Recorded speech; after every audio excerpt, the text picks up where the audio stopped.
Дааваргийн орой минь төргийн үзэгчтэй нүүдэл шийдэл нэвтрүүлгийн цоошин дугаар эхлэхэд бэлэн болоод байна.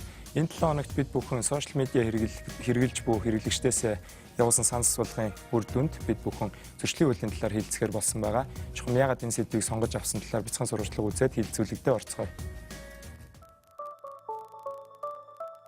2014 оны 4-р сард зөрчлийн тухай анхны бие даасан хуулийг хууль зүйн сайдаар ажиллаж байсан Тэмүүжин өргөн барьсан юм.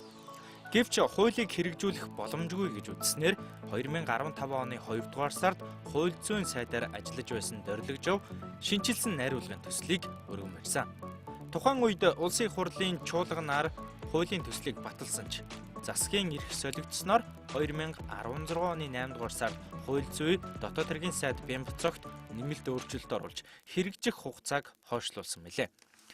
Ингээд хууль зүй дотоод хэргийн яам хуулийн төслийг хэрэгжүүлэх боломжгүй дахин шинжилэн найруулах хэрэгтэй гэж үзснээр зөрчлийн тухай хуулийн 3 дахь шинжилсэн найруулгын төслийг 2016 оны 12-р сард хууль зүй дотоод хэргийн сайд Бямбцогт улсын их хурлд өргөн барьсан юм а. Ийхүү 2014 оноос хойш зөрчлийн тухай хуулийн төслийг 3 удаа шинжилэн найрууллаа. Хэдийгээр засгийн эрх солигдох бүртээ зөрчлийн тухай хуулийн төслийг өөрчилж байсан ч хуулиар тогтоосон захиргааны зөрчил, түүнд хүлээлгэх захиргааны хариуцлагуудыг нэгтгэн нэг хууль болгох үзэл баримтлал хадгалагдсаар ирсэн юм. Мөн улсын их хурлын хэлэлцүүлгийн шатанд байгаа одоогийн хууль, өмнөх засгийн газрын өргөн барьсан хуулийн төслийн үзэл баримтлалыг эвдээгүй гэлээ. Ерөнхийдөө бол одоо юу гэдэг 360 градус эргүүлсэн бол байхгүй. Тий. Гол зарчмаа бол бариад явж байгаа. Дотор нь бол өөрчлөлт барах дан царнууд байж байгаа. Энэ зөрчлийн хууль маань бол ерөөсөө иргэдийн өдөр тутмын амьдрал, үйл ажиллагаанд гардаг ийм одоо үйлдэл. Одоо энэ зөрчлийн одоо маш том яг хэдийгээр том хууль гэсэн яг энэ зөрчлийг гаргаж байгаа зөрчлүүдээр нь аваад үзэх юм бол хамгийн түгээмэл үйлдэгддэг нь юу вэ гэхээр танхаарах, хоёрдугаарт нь замын хөдөлгөөний аюулгүй байдлын эсрэг. Энэ зөрчлүүд бол ерөөсөн нийт зөрчлийн дийлэнх хийгдэлт. 90-95% нь дангаараа. Өмнө нь 200 гаруй хуулиас зөрчил гэж үзсэн хэсгийг зөрчлийн хуульд оруулж байсан бол одоогийн хуульд 232 хуульд байгаа үйлдэл эс үйлдэлийг зөрчил гэж үзээд байгаа юм. Ингэж нэмэгдсэн нь шин тутамд бий болж байгаа харилцааг зөрчилд тооцох. Мөн өмнө нь эрүүгийн хуульд оруулсан гүтгэх, доромжлох, зохиогчийн эрхийг зөрчих зэрэг тохиолдлыг зөрчилд оруулсантай холбоотой юм байна. Тийм учраас энэ парламентын хувьд бол энэ бас нэлээд одоо анхаарал хандуулж яг ямар зөрчлийг яг одоо хэн яаж ногдуулах вэ? Аль нэг нь яг зөрчил гэж үзэх үү, аль нэг нь яг гэмтгэр гэж үзэх үү гэдэг тал дээр нэлээд анхаарлаа хандуулж хуулиудаас болоод энэ одоо чуулганаар батлуулахаар явж байна. Яг одоо энэ асуудал бол ажлын хэсгээр хилцүүлэгдээд ингэж явж байгаа.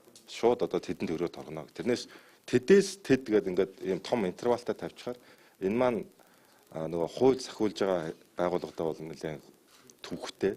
Тэгээ одоо үзмжээрээ хүнд шийтгэл ногдуулах нөгөө талдаа одоо энэ шийтгэлийг ногдуулж байгаа этгээд авилга дүртэх. Тийм ээ? Ийм одоо байдал бас гардаг учраас зөрчлийн хувьд бол шийтгэл бол хуулийн тодорхой ийм одоо байхаар оруулж ирсэн байна. Салбарын яам зөрчлийн хуулийг хаврын чуулганаар батлагдах байх гэсэн хүлээлттэй байгаа тул хууль хэрэгжүүлэх бэлтгэл ажлаа эхлүүлсэн байна. За тэгэхээр энэ хуулийн талаар ярилцахаар өнөөдөр урьж авчирсан зочдтой танилцуулъя. Миний баруун гар талаас улсын ерөнхий прокурорын орлогч Эрдэнэт хүрэлцэн ирсэн байна. Улсын их хурлын гишүүн Нямбатар.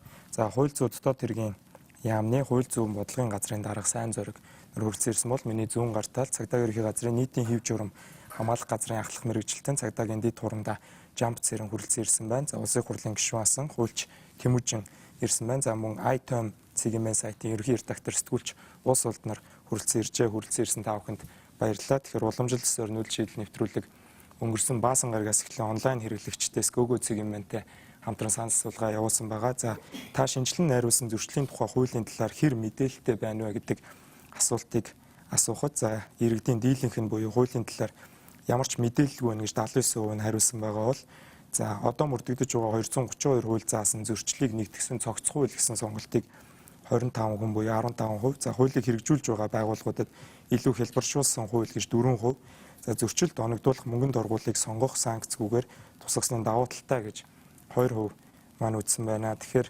хамгийн ихний асуултаа би Тэмүүжин хуульчаас асуумаар санагдлаа. Тухайн үедээ сая эхлэл сурвалжлага дээр бид бүх үзлээ хэрэгжих боломжгүй хуулийг буцааж исэн байна.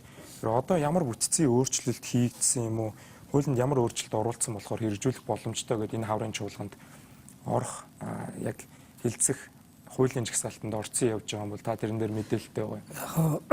Яг саний мэдээлэл дотор бас андуу ташаа ойлгочих болно лээ. Зөрчлийн хууль урдан байгаагүй 240 орчим хуулийн ард тусдаа бичсэн байсан хариуцлага болон захиргааны хариуцлагын тухай хуулийг нэгтгэж мэргэжлийн хэлээр бол кодификац хийх байдлаар нэг хууль болгож бичсэн тийм шинэ хууль. Автогийн засгийн газрын үед өргөн баригдсан. Дараа нь сайхан бэлгийн засгийн газрын үед буцаад татагдаад буцаад өргөн баригдсан. Энд бол хэрэгжих боломжгүй гэх юм уу эсвэл дахин шинжилгээ найруулга гэдэг юм байгаагүй.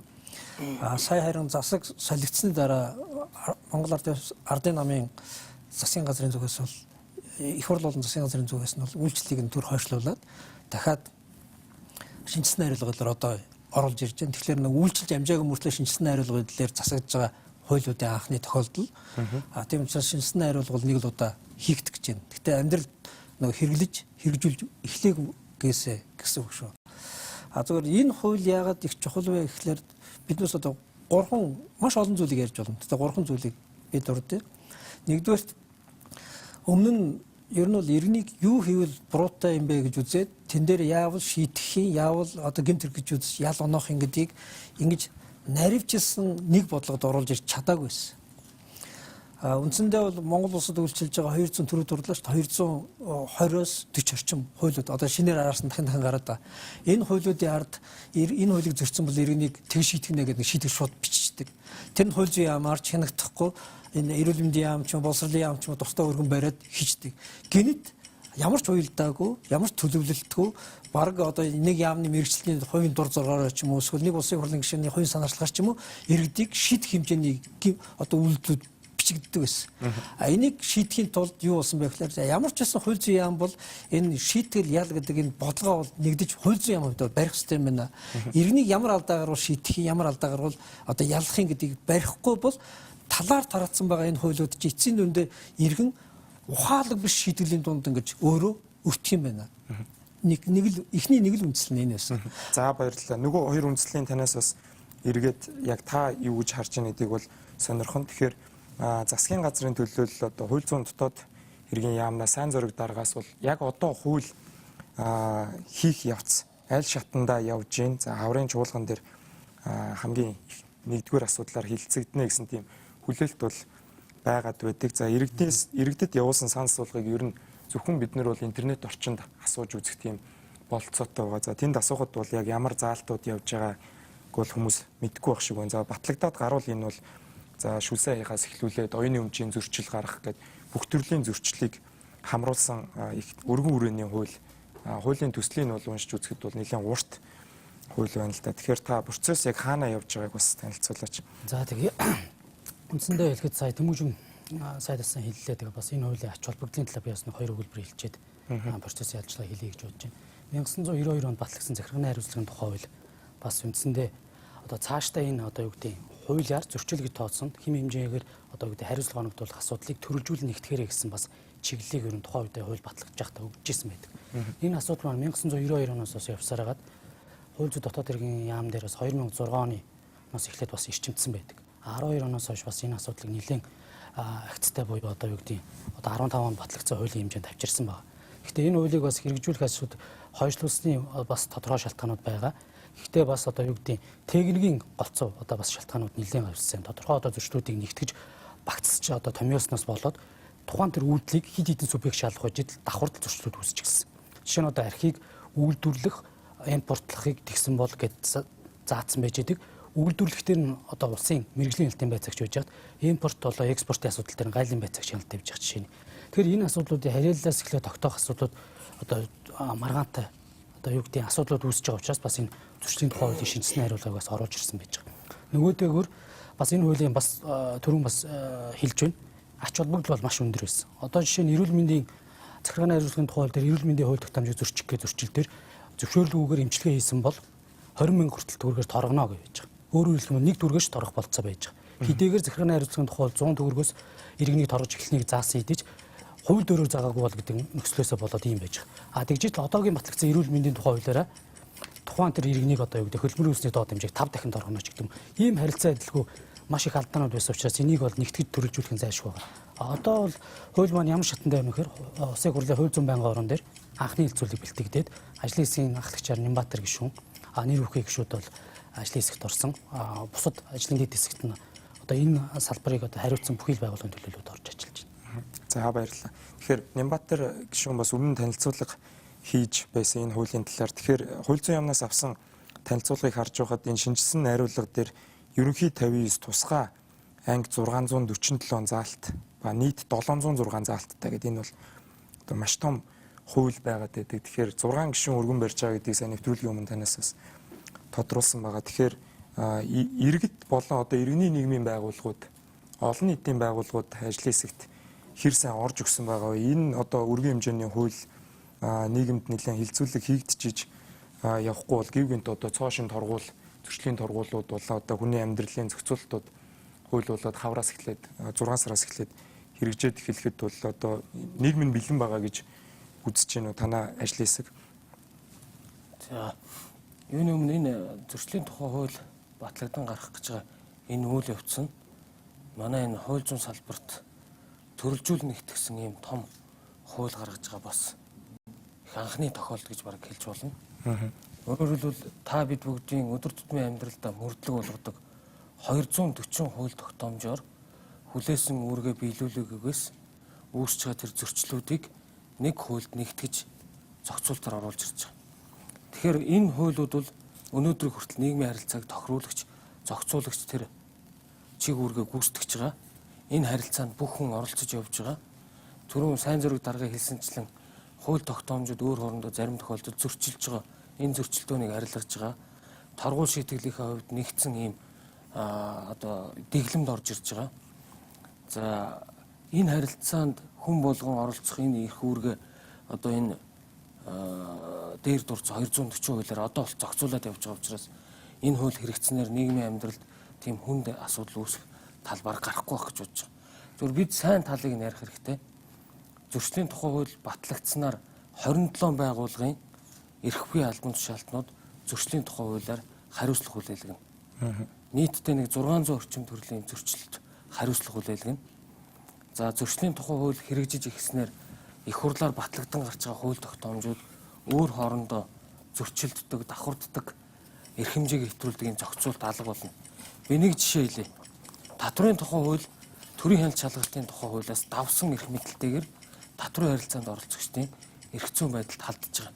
Тийм учраас энэ зөрчлийн тухай хууль нэг стандартад ороод ирэхээр энэ төрийн хяналт шалгалтын процесс төр бусад энэ зөрчил шалган шийдвэрлэх ажиллагаа бол нэг горимд орж явна л гэсэн юм ойлголттой байна. За баярлалаа. Тэгэхээр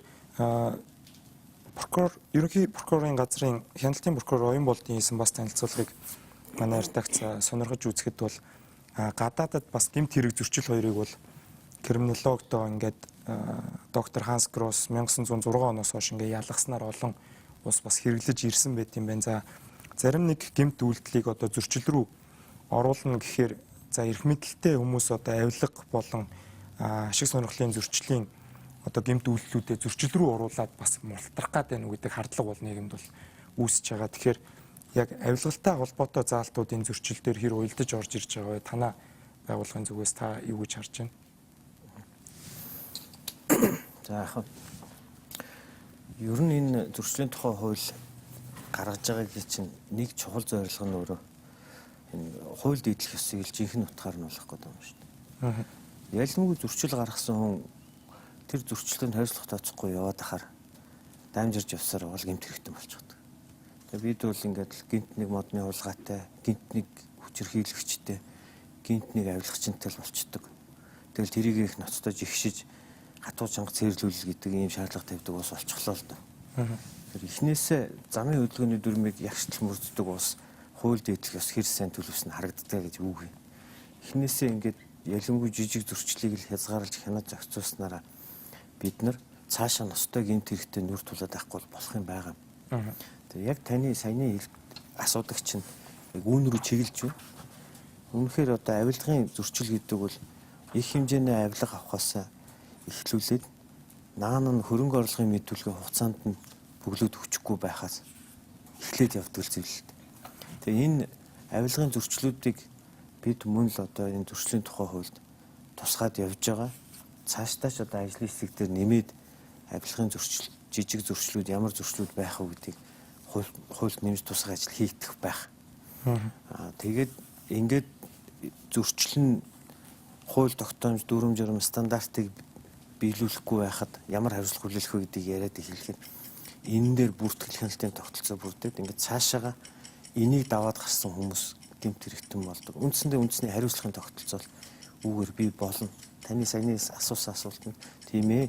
Энэ заалтууд бол тодорхой хэмжээгээр тусаад авилга авдаг өгдөг тухай асуудал нь биш. Ер нь албан тушаалтан ажилдаа хандж байгаа, хариуцлагагүй хандж байгаа, иргэнд үйлчлэх үүргээ биелүүлэхгүй байгаа асуудлууд нь зөрчил тооцогдно. Гэхдээ ямар утгаараа гэвэл энэ албан тушаалтан гэдэг утгаараа биш. Үүрэг хүлээсэн хүн гэдэг утгаараа. Энэ зөрчлийн хуулийн шин зорилго өөрөө албан тушаалтан зориулсан хууль бас биш юм байна. Бүгд хуулийн өмнө тэгшэрхтэй гэсэн тэр үүргээ биелүүлээгүй хүнд хүлээх хариуцлага шүү. Тэгээд би цааш нь дараа дахиад тайлбарлая. За баярлалаа. Тэгэхээр цагдаагийн хан маань саяхан шинэ хуультай болсон.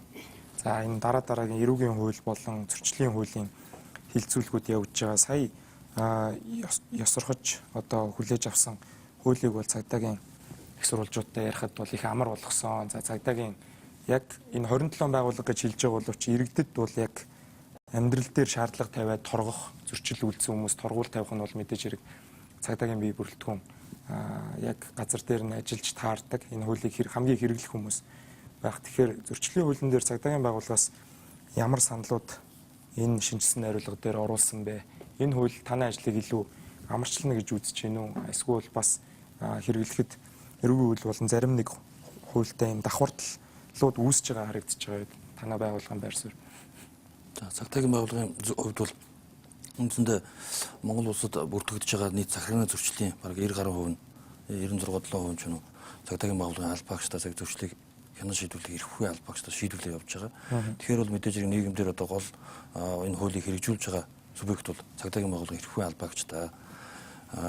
Энэ утгаараач тэр цагдаагийн ерхий газраас манайхаас хууль зүйн дотоод хэргийн яам улсын хурлын холбогдох ажлын хэсгүүдэд бол ажиллаж энэ дээр бол холбогдох саналуудаа бүгд өгсөн. Бүр бид бүр нэгжээс доор байгаа одоо бүр аймаг дүүргийнхаа цагдаагийн газар хэлцээхэн аль багштаас авч хуулийн хэлцээрээ оруулаад ингээ ажлын хэсэгт өгч саналуудаа өгцгөөсөн. За хилцүүлэгт нь өмнө одоо хууль зүйн үндэсний хүрээлэн улсын хурлын байнгын хорооноос зохион байгуулагдсан хилцүүлэгт нь аль багштайг оролцуулсан. За яг одоо нэгжээр ажиллаж байгаа хэсгийн байцаагч хэсгийн цагдаагаа хүртэл энэ хилцүүлэгт оролцуулж ажлын хэсгийн хуралдаанд нь оролцуулж өөрсдийнх нь бас санал бодлын одоо хэлүүлж за тухайн одоо яг доод шатанд одоо хэрэгжүүлэхэд ямар хүндрэлтэй асуудлууд байдгийг тэр болгоныг бол хэлүүлж хариулсан. Тухайлбал одоо оролцогч нар ярьж байна л да. Хуулийн ихэнх юм бол захиргааны явсан тухай хуулийн одоо анхаарах одоогийн 21 дүр зүйл. Энийгээр бол ихэнх нь байгаа. Мөн замун хөдөлгөөний аюулгүй байдлын тухай хууль тогтоомж зөрчлүүд бол ихэнх байдаг. Нийт зөрчлийн нэг бараг 70-80% нь бол энэ төрлийн зөрчлүүд байдаг. Тэгэхээр энийг бол цагдаагийн байгууллагын аль багчд хянан шийдвэрлэнэ л гэсэн үг. Тэгэхээр та нарт бол энэ хууль бол илүү ажиллаа хийхэд бол амарчилж өгч байгаа гэж үзнэ. Ер нь олон хууль үзэхгүйгээр нэг хууль харгал бас аль багчдын хувьд боломжтой болж байгаа. Цагдаагийн байгууллагын аль багчдын хувьд бол одоогоор нэг 27-8 төрлийн хуулийг харж одоо шийдэж байгаа шүү дээ, хянан шийдвэрлэж байгаа. Тэгтэл одоо бид бол энэ хууль батлагдаад дагаж мөрдөж эхэлснээр бол нэг хуулийг харах боломжтой. Нөгөө хуулиуд нь ч гэсэн давхартлын эдийн янз бүрийн байхгүйгээр нэг хуулийг хараа явуучих тийм боломжтой болж байгаа л гэсэн үг.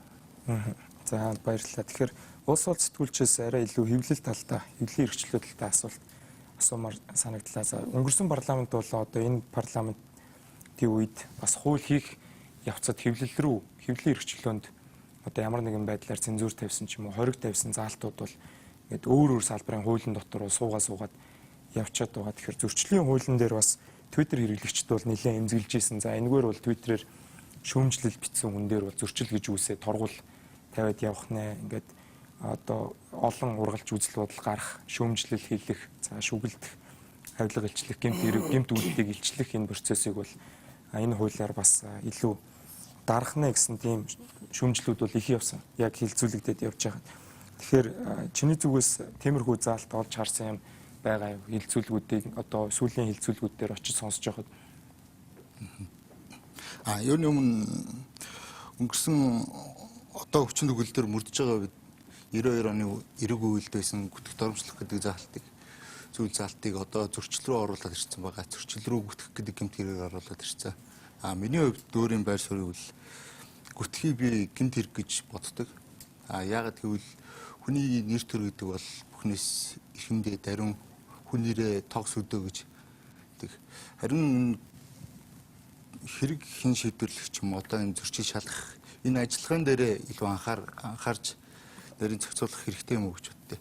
Одоо чинь хүн гүтгэгдээд тухайн хүн хохироод ажилгүй болох эсвэл арга ирнэ ингээд ажилдаа явах хүүхдэн сургууль соёлтой явах боломжгүй болох те өөр газар шилжин суурьшихаас өөр аргагүй болох эсвэл амин орлох ч юм уу. Тийм нөхцөл байдалд хүргэсэн бол тэр бол гэмт хэрэг. Харин ялангуй одоо ингээд хардлага шүүмжлэлийг гүтгэлээ гэж одоо ингэж нэг шүүх цагдаад ингээ хандаа тий. Тэрийг нь шалгахдаа тухайн бичсэн сэтгүүлчээр нь өөрөөр нь нотлуулад чи хэний захиалгаар бичсэн. Чи энийг гүтгсэн үү? Яагаад гүтгэж байгаа гэдэг ингээд байцаагаад ирвэл эн чинь өөр сэтгүүлчийн талдаа нөгөө хардах үг хэлэх хэвлэн нийтлэх хэрэгчлэгээ эдэлж байгаа олон нийтийн мэдээллээр хангаж байгаа тэр сэтгүүлчдээр нь хатаа болоо авчдаг юм л та. Тэгэхээр баярлалаа. Тэгэхээр Тэмүүжин хуульчаас тодруулахад энэ сая энэхүү эрдэд сайдыг бид бүхэн бас нэвтрүүлгийнхээ сонслоо. За 20 мянган төгрөг хүртэл ч юм уу одоо хөдөлмөрийн үлсний доод хэмжээг тэдээс тэд дахин гэж манай зөрчлүүд дээр маш их хуулинд оруулж өгсөн байдаг. Тэгэхээр одоо энэ хуулинд оруулж өгсөн торгуулийн мөнгөний хэмжээнүүдийг гаргахтаа ер нь ямар аргачлал тооцд юм бэ? Явандаа бол энэ гэмт хэрэг зөрчлийн захин мэдээллийн нэгдсэн сантаа болно гэд Эрдэнэт прокурор бас хэлж байна. За энэгээрээ ингээд хуулийн эдлэх ёс илүү төвлөрчөөд явах бах гэдэг хүлээлт бол байгаа юм байна. Тэгэхээр энийг хөдөлмөрийн үлсдөө тооцож уялдуулж торгуулийн хэмжээг тодорхойлж өгдөг үү? Эсвэл учруулж байгаа гим хоор зөрчлийн хэмжээн дээр нь тулгуурлаж хийдэм болов процесс талаасаа. Энэ зөрчлийн хуулийг ойлгохын тулд шууд гиз дотор нь орохоос гадна бас хэд хэдийн юм анзаарах хэрэгтэй юм. Одоо биднээс яг ямар хуулийн орчинд байгаа гэдэг мэдэх хэрэгтэй шүү дээ. Сая Скотрын талбайдаар 3 эмэгтэй Мартин бидний хил занчнаа Мартин 8 те. Дэлхийн нийтээр бол эрхээ хамгаалах өдрөө үгээ хэллээ шүү дээ. Үгээ хэлснийхээ төлөө торгуулж байгаа байхгүй. Энэ бол 92 онд батлагдсан захиргааны хариуцлагын тухай хуулиар дээр нөгөө жагсаал цуглаан ихтэй холбоотой хууль явж байгаа. Гэтэ биднээс бол ингээл торгчдсан байна гэж өнгөрч байгаа болохоос одоо эргэцэн байдлаар ямар байгаа вэ гэдгээс анзаарахгүй. Яагаад энэ зөрчлийн хууль гэдэг энэ хууль маш чухал юм бэ гэж барьж авч 15 онд баталсан юм. Одоо захиргааны хариуцлагын тухай хуулиар иргэнийг торгох болон баривчлахыг чинь иргэний шүүх шийдэж байгаа шүү дээ. Иргэний шүүх гэдэг чинь иргэн өөрийгөө одоо буруугүй гэдэг нь өөрөө нотол гэдгийг шаарддаг. Гэтэл арчилсан хууль засагладаг хүний эрхийг эрхэмлдэг улс оронд төр хэн нэгэн иргэнийг буруутгаж байгаа бол тэр буруу үйлдэл хийсэн гэдгийг өөрөө нотол гэдэг шаардлага тавьдаг. Манайхан бол чи буруу үйлдэл хийгээгүй гэдгээ иргэн та өөрөө нотол гэдэг яг фашист, социалист аргаар үзэж байгаа байхгүй. Тэгэхээр яагаад энэ зөрчлийн хууль гарч ирж байгаа юм бэ гэдэг чинь зөрчил гэдэг чинь төрийн зүгээс иргэнийг энэ буруутай үйлдэл хийсэн учраас хууль зөрчсөн учраас хуульд нийцсэн захиргааны акт зөрчсөн учраас чамайг шийтгэж гин гэж төрийн албадлага хэрэглэх гэж. Албадлага хэрэглэх гэж байгаа бол иргэн болгон энэ төрийн албадлагаас өөрөө хамгаалагдахын тулд намайг торгох гэж байгаа бол яагаад торгох гэж байгаа өөрөө нотол гэдгийг төрөөс шаардах хэрэгтэй. Гэтэл энэ зөрчлийн хууль байхгүй байхад бол бүх одоо иргэний энэ шаардах хэрэг 0 байсан. Дээр нь дахиад энэ зөрчлийн хуулийн бас нэг давуу тал. Одоо зөрчлийн хууль улсын хурлаар хэлцгэлээгмут иргэн над руу чиглэсэн намайг нэг юм буруу хэлээгүүл шийтгэнэ гэдэг хуулиа батлах гэж байгаа маань юу гэж сэрд хийж харах боломжтой болчихж байгаа. Өмнө нь ийм кодификац хийсэн нэгдсэн хууль байхгүй байхад тэнд боловсролын хууль гаргахад иргэн боловсролын хууль батлаагаа бодоход ард нь иргэний шийтгэнэ гэж гараа авчдаг гэсэн байхгүй юу. Гурав дахь нэг юм яг энэ төрийн зүгээс иргэнийг буруутай үйлдэл хийсэн бол торгоно гэдэг энэ шийтгэлтэй байгаа хуулийн дээр аваачаад дахиад иргэдийн урал төрийн албаагч гэж бичигдсэн. Төрийн албаагч хууль зөрчөөд алдаа гаргаад иргэнд үйлчлэгийг үзүүлээгүй бол албанаас нь зайлуулах юм уу хариуцлагын систем байхлаас биш торгуулийнхаа мөнгөийг дахиад авилгаар олоо гэдэг ийм арчаагүй систем байж болохгүй байхгүй. Тэгээ ийм эрх зүйн тогтолцоонд өнөөдөр байж байгаа. Энийг өөрчлөхийн тулд 15 онд энэ хуулийг гаргасан гэхдээ дахиад буцаж байна. Одоо дахиад батлах гэж оролдож байна. Энэ хууль аль хурдан батлагдах тусмаа энэний дараагийн том шинтгэлүүд хийх тусмаа иргэнд таагүй байгаа энэ эрх зүйн орчин алга болно. За баярлалаа. Тэгэхээр сайн зураг дараагаас түрүү Нямбатар гишүүнээс асуусан асуултыг дахиад асуумаар санагдлаа. Төрийн байгууллага за хуулийнх нь бол одоо бүгд бол алгаа жишээд энэ хуулийг хүлээгээд авах юм бол ажил нь нэлээд зэгцэрчих гээд байгаа юм байна л да. Тэгэхээр энэ том хуулийн төсөл дээр 240 хуулиас зөрчил гэсэн бүлгийг ингээд татаж оруулж ирээд кодификац буюу одоо энэ төрөлжүүлэн нэгтгэх энэ үйл явцад иргэний нийгмийн байгууллагууд бол иргэдийн төлөөллийг хэр оролцуулж хийж байна. Эсвэл энэ зөвхөн мэргэжлийн хүмүүс хийгээд одоо ард иргэдийн төлөөлөл буюу улсын хурал нь хилцүүлгүүдэд шат дараалал явуулаад хийгдчих юм уу? Танад дээр одоо хуульчдын холбоо ч юм уу те иргэний нийгмийн байгууллагуудаас яг бодит саналууд тусгагдаж өгсөн хүний эрхийн байгууллагуудаас. За ер нь бол мэдээж хуулийг боловсруулна гэдэг бол одоо хин нэг мэрэгжилтэн ч гэх юм уу дарга сайд сууж хагаад бичдэг зүйл биш байгаа. Бид нар бол хууль тогтоомжийн тухай хууль заасан энэ шаардлагыг хангаж буюу олон нийтийн хилцүүлгийг удаадараа хийж холбогдох байгууллагуудаас бүх саналуудыг авч хийсэн байна. Өөрөөр хэлэх юм бол энд бас мэдээж юу гэдэг мэрэгжлийн байгууллагуудаас гадна хууль хэрэгжүүлэх байгууллагууд дээрээс нь эргээд хүний эрхийн үндэсний комисс ч гэдэг юм уу за хяналт тавьдаг чиг үүрэг бүхий байгууллагууд дээрээс нь хуульчдын холбоо гэх зэрэг байгууллагуудаар одоо хилцүүлгүүдийг хийж тодорхой саналуудыг авч тусгаж иж боловсруулсан хууль байж байгаа. Энэ өөрөө эргээд иргэнийг шийдэх гээд байна гэсэн өнцгөөс бас харж болохгүй. Энэ өөрөө эргээд би одоо юу гэдэг хоригдсан хуулийн ямар заалтыг эсвэл хязгаарсан ямар заалтыг эсвэл надад ямар хуулиар үүрэг болгоод би энийг одоо биелүүлээгүй зөрчсөн бол хариуцлага хүлээх гээд байна. Энэ өөрөө эргээд хариуцлагуудыг харилцан уялдаагүй янз янзаар хийж давхар хийж зөрчил үүсгэж тэнд одоо юу гэдэг тухаас нэг үйлдэл дээр одоо юу гэдэг хэдэн 10 саяарч торох болцоотой ийм асуудлуудыг одоо түрүүн оролцогч хэлж байна. Тухайн боловсролын хуулийг батлаад гаргахдаа ард нь одоо юу гэдэг даалдах байдлаар батлагдчихдаг. Иргэн хүн өөрөө мэдээлгүй уцардаг. Энэ өөрөө эргээд хууль зүйн нэгдсэн бодлогыг алдагдуулж хариуцлагын одоо юу гэдэг нэгдсэн тогтолцоог бүрдүүлэхгүйгээс одоо цаана нь эргээд хүний эрх хэмжүүлэлт хөндөгч байгаа асуудал. Тэгэхээр энийг одоо нэгдсэн нэг стандарт оруулах бас нэг ач холбогдол нь энэ одоо зөрчил гэдэг зүйлийг шалган шийдвэрлэх процессыг нэгдсэн стандарт оруулж одоо нэгдсэн юм хуультай болох бас алхам хийж байгаа гэсэн үг. Өөрөөр хэлэх юм бол өнөөдөр хэрэг бүртгэх мөрдөн байцаагч бас тодорхой одоо юу гэдэг аж ахуйн нэгж байгууллагууд очиж шалгалт хийгээд эсвэл гэмтэрэг үйлдсэн байна, зөрчлүүлсэн байна гэд одоо юу гэдэг битүүмжилдэг үзлэг нэгжлэг хийхдээ тодорхой ингээд прокурорч гэдэг юм уу холбогдох байгууллагын зөвшөөрлийг авч хийдэг бол хин нэг өнөөдөр улсын байцаагч дур дороор очил байгууллагын үйл ажиллагааг лацчаал хаачаал яваад өгдөг. Энэ байдлаас бид нар салъя гэж байгаа. Нэгдүгürt, хоёрдугürt энд ерөөсөө төрийн ян шалгалтын одоо юу гэдэг тогтолцоо төрийн ян шалгалт зөрчин шалган шийдвэрлэх ажиллагааг одоо зааглах нэг ихний алхам болж байгаа. Дээрээс нь мэдээж төрийн албаны одоо юу гэдэг сахилгын хариуцлагыг илүү их чамбааруулах. Өнөөдөр түрүүн Тэмүүжин хуульчин хэлж байгаагаар албан үүргээ гүйцэтгэж чадаагүйгээр торгуулаа суух биш тэр төрийн албанаас зайлах энэ механизмыг нь бүрдүүлэх. Энэ одоо илүү чиглэлөө зорьсон. Яг өнөөдрийн энэ хууль маань мөсөө орой гэж одоо энэ асуудлыг мөсөө орой гэж үзвэл тэр одоо оройн хэсгийг шийдэх цаашлаа эргээд бас хийх ажлууд зөндөө байгаа гэдгийг хэлмээр байна. Тэгэхээр бидний тодруулснаар бол хуулийн хэрэгжилтийн хугацааг хойшлуулах одоо хоёр шалтгаан гарч одоо шалтгаан байсан. Эхнийх нь нөгөө процессын 5 хуулийг ёсчлон батлаагүй. За хоёр дахь нь уг хуулийг хэрэгжүүлэхэд шаардлагатай төсөв байхгүй байсан гэдэг ийм мэдээлэл байна. За хуулийг хэрэгжүүлэхэд 40 мянган орчим төрийн албан хаагчдад сургалт явуулах шүүхийн шийдвэр гүйцэтгэх ерөнхий газар болон эдгээр хуулийг хэрэгжүүлэхийн тулд 1500 орчим ажилтан албан хаагч нэмж авах шаардлага үүссэн байна гэдэг чинь. Тэгэхээр эрх хаврын чуулганаар хилцүүлэхэд одоо сүүлийн найруулга бол гишүүдэд очсон байгаа юу. Мөн эдгээр төсөв мөнгийг за батллаа гэхэд хууль хэрэгжих хүртэл бол энэ төсвийг гаргахад бол улсын төсөв дээр мөнгө төгрөг нь санхүүжилтөнд суудсан байгаа юм Нямбатар гэх юм. За. Энэ зөрчлийн тухай хууль батлагдсанараа зөрчлийн тухай хуулийг хэрэгжүүлэх нийт субъектийн тоо 11,000 гаруй субъектүүд энэ зөрчлийн тухай хуулийг хэрэгжүүлнэ. Дээр дурдсан зэрэг 600 гаруй нэр төрлийн зөрчил 27 байгууллагын 11,000 гаруй албан тушаалтан эрх бүхий байгууллага албан тушаалтан энэ зөрчлийн хэрэг хянан шийдвэрлэх ажиллагааг зохион байгуулна. За эдгээр байгууллагууд яг одоо өөрсдийнхөө бүтэц оронтойгоор үйл ажиллагаагаа явуулж байгаа. Түрүүн цагдаагийн манай хэний жам цэрэнгийн үг нэг дурдгдсан жилд Монгол улсын хэмжээнд нэг сая 200-аас сая 300 мянган орчим зөрчил бүртгэгдэж шийдэгдэх гэсэн юм статистик үзүүлэлттэй байгаа. Үүний 96 орчим хувийг цагдаагийн байгууллагын албан агчид шийдвэрлэдэг. Энд хамгийн их түгээмэл гардаг зөрчлөл хөдөлгөөний аюулгүй байдлын журам зөрчих зөрчлүүд. За тэгээд нийтээр тогтоосон дэг журам зөрчсөн захиргааны хариуцлагын тухай хуулийн одоо хуулийн 21-22 заасан зөрчлүүд хамгийн их түгээмэл үлддэг. Үлдэж байгаа 4% нь төрийн хяналт шалгалтаас үүсэх гарч ирсэн зөрчлүүд байгаа. Өөрөөр хэлбэл сая хэллээ төрийн хяналт шалгалт зөрчил шалган шийдвэрлэх ажиллагаа хоёрыг зааглах нэг юм том боломж бидний өмнө ирж байгаа.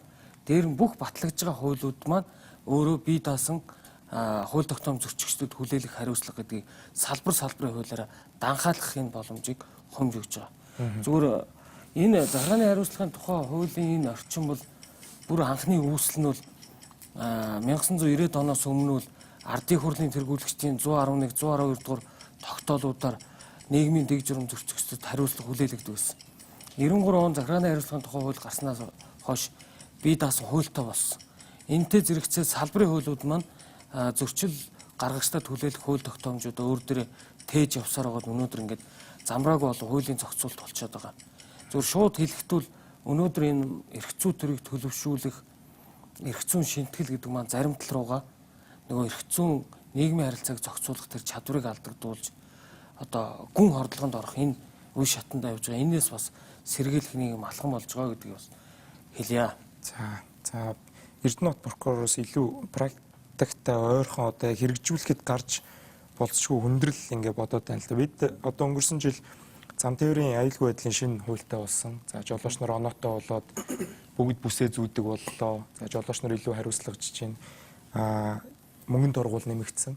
За тэн дээр бол явган зорчигчийг одоо замын хөдөлгөөний дүрмд бас зөрчил гаргуул торгоно гэж заагаад өгсөн. За тэр бол биелээгүйг бол бид бүх Улаанбаатар замын хөдөлгөөнд оролцож байгаа хүн болгон харж байгаа. За тэрийгээ болохоор замын цагдаа ер нь цагдаа нар маань юу гэж тайлбарлаж байгаа гэхээр иргэнийг бид нэр бүртгэсэн тийм нөгөө бааз байхгүй энэ жолоочийг бол жолооны үнэлэхээр нь харчаад байна гэдэг нэг тийм тайлбар сонсогдож байна. Тэгэхээр энэ хуулийн дээр болохоор зөрчлийн тухай хуулийг зөрчүүл торгох баривчлах тусгаалan олгосон эрх хасч болно гэж үгжилж орсон байгаа юм. Эрх хасхыг одоо энгийн үнээр ингээ ойлгуул за жолооны эрхээ бол хасуулж болж чинь тэгэхээр өөрөөр ямар тусгаалan олгосон эрхийн одоо тийм хасах зохицуултууд орж өгсөн байт юм бол за иргэд дээр буух талаасаа төрөлжүүлсэн гэдэг Нямбатар гишүүн бас түрүү хэлжсэн те. Тэгэхээр төрөлжүүлэлт талаас нь бас та тайлбарлаж өгвөл. За олон байцаагч нар аж ахуйн үйл ажиллагаатай холбоотой тусгаалan олгосон эрхүүдийг хасах эрх мэдлэг одоо ч эдэлдэг. Тэгээ энэ хуулийг төрөлжүүлэн нэгтгэхдээ нөгөө зөрчлүүд маань шууд хуулийн дээр шилжиж ороод ирсэн байгаа шүү дээ. Тэгээ энэ аж ахуйн үйл ажиллагаатай холбоотой эрхүүдийг хасах тухай ярьж байгаа. Архины зөвшөөрөл одоо жишээ. Яг үнэ. Тий. Төрөл бүрийн аж ахуйн үйл ажиллагаа эрхтэй холбоотой зөвшөөрөл.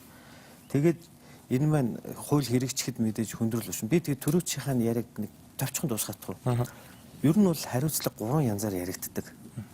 Болохгүйгээ хэлсэн гэмт хэрэг үйлцсэн хүнтэй нэлээд хатуу хариуцлага ярьдаг, эрүүг хариуцлага байрж хороод эрхчлөөг нь хязгаарлаж байгаа. Тэгтэл хууль тогтоомж дагаж мөрдөрөөгээд нийтээр дагаж мөрдөх хэмжээ тогтоосон зөрчил гаргагчтай бид бас хариуцлага ярьдаг.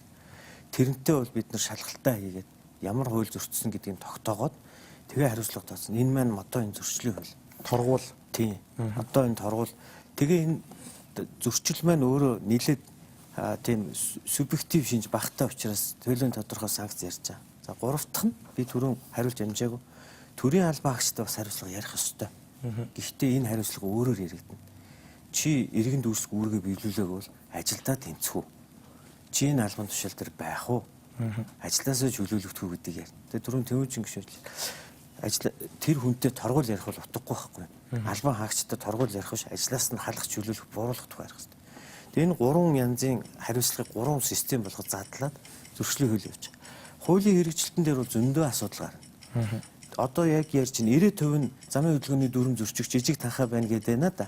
Энийний чинь цаана бид нар энэ нийгмийн бүхэл төрлийн үйл ажиллагаатай байгаа маш олон хариуцлагагүй үйлдэл хариуцлага тооцохгүй яваад байгаатай холбоотой. Хин хаана юу зөрчиж байгааг бид үнэндээ мэдэхгүй. Маш олон зөвшөөрлгүй аж ахуйн үйл ажиллагаа эрхэлж байгаа. Маш олон хүн эрүүл ахуйн стандартын шаардлага хангаагүй газар ажиллаж байгаа. Сургуулийн хүүхэд хордоод өвөхөр бид нар эрүүг үүсгэж байгаа байхгүй юу? Үгүй. Одоо бол бид нар тэр стандарт дүрм журмыг биелүүлээгүй хүмүүст хариуцлага хүлээлгэх механизм л хийж өгöd. Ингэж шалга, ингэж нотол, тэгээд ингэж торго гэдэг. Инхээр бол яг үнийн хэрэг дээр нэлээд олон хүнтэй торгуул шийтгэл ярих болно. Гэхдээ уучлаарай. Манайх хуульд эдэлдэг. Хуульд эдлэн гэдэг чинь тэр хуулийг биелүүлээгүй хүнтэй хариуцлага ярьж явах хэрэгтэй.